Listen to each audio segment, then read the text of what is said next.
I remember sitting down using first.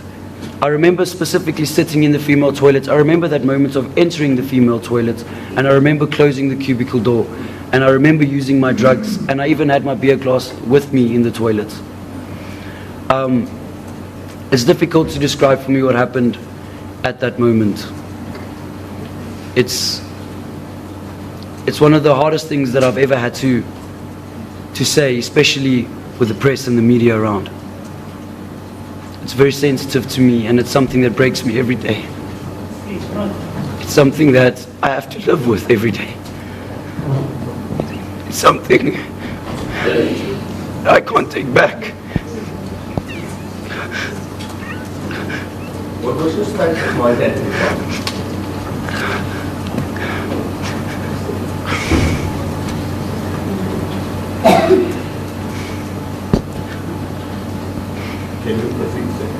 Yeah, sorry.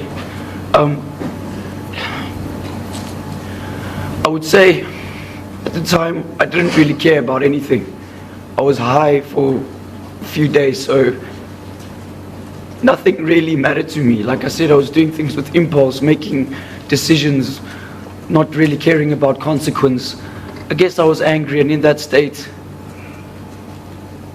I made a mistake, and I intentionally went out in that moment with that encounter with that girl, and I intentionally did those things to her. But my regret came to me too late.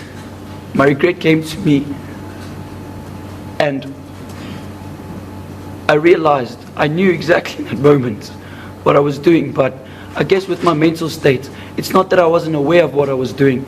It was just that I was in a completely different mind state with the drugs. I couldn't think rationally. Like I said, consequence was nothing to me. There was no emotion attached. There was no emotion. I was angry. I was full of hatred. I was in